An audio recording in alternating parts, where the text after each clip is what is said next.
back with some awesome content for you guys, and I'm starting off with this modern trash for treasure that I did. So if you want to see how it turned out, how I made them, continue watching.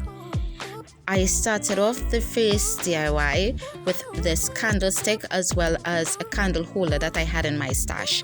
I did use this Gorilla hot glue that is activated by water, and it sets pretty quickly within an hour or two.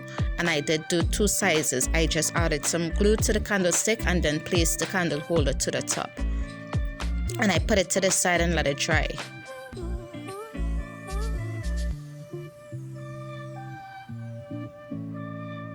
If you're new here, welcome. If you're a returning subscriber, welcome back. Feel free to hit that red subscribe button if you haven't already, so that you would be notified every time I upload a new video. Once each of them had dried, I took some ordinary house paint and I added it to a container. You can add chalk paint, you can add acrylic paint, whatever paint you have on hand. And I'm doing this new technique that I saw all over social media with the baking soda, adding the baking soda to the paint and mixing until you get the consistency that you like. I wanted more of a thicker consistency, but I did do a project using a thinner consistency, which you would see later on this week.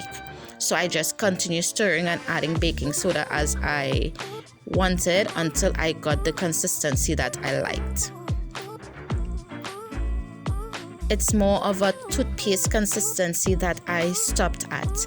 Once I had that consistency right, I took a paintbrush, you can use a bigger one, as well as my candle holder, and I began stippling on the paint onto the piece.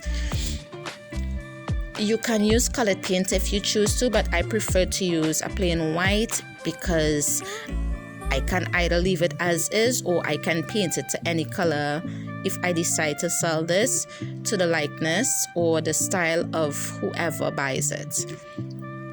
I did do 2 coats on this, leaving it to dry in between each coat because I could still see the color, a little bit of color peeking through, as well as some of the glass peeking through after the first coat. So I did do 2 coats and I checked it after that and it was totally opaque. You can add as many coats as you like to make this as thick as you like.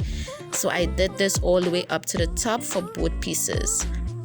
And this is the final result. It is multifunctional. You can flip it upside down and use it to hold a pillar candle as well, or you can also use it as a tea light. This is so gorgeous and I am definitely making more.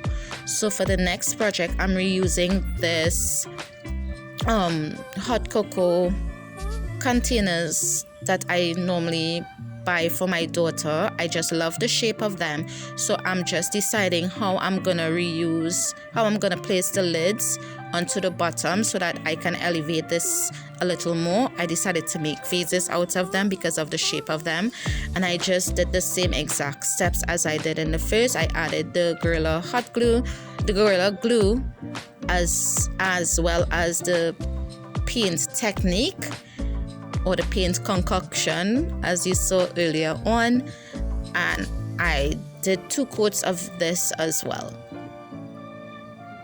You can add a thicker consistency if you want so that you can cover the orange, but I didn't have to.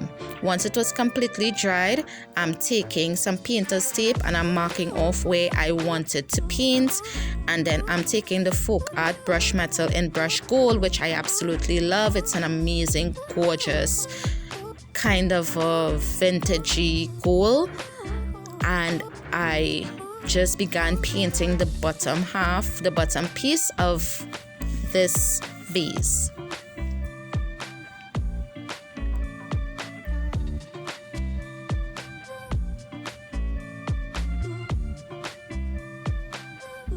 I did only 1 coat, but it did have some spots in between and I just touched those up.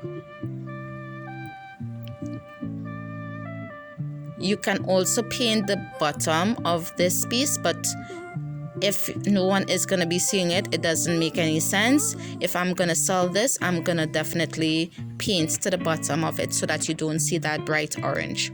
When you lift it up, it's going to look cohesive and very neat. Before the paint had time to dry, I remove the painter's tape so that I don't peel off any of the paint. Once that had completely dry, I'm taking some jute cord to cover that part to the top where the lid used to screw on, and I'm just hot gluing it down all the way to the top. And it's simple as that. You can use a thicker jute cord if you choose to, but this is what I had. This is the thinnest I had on hand, so I decided to use this. You can also use ribbon, you can use whatever you like, or you can just thicken up that spot with more of the paint concoction that I made earlier on.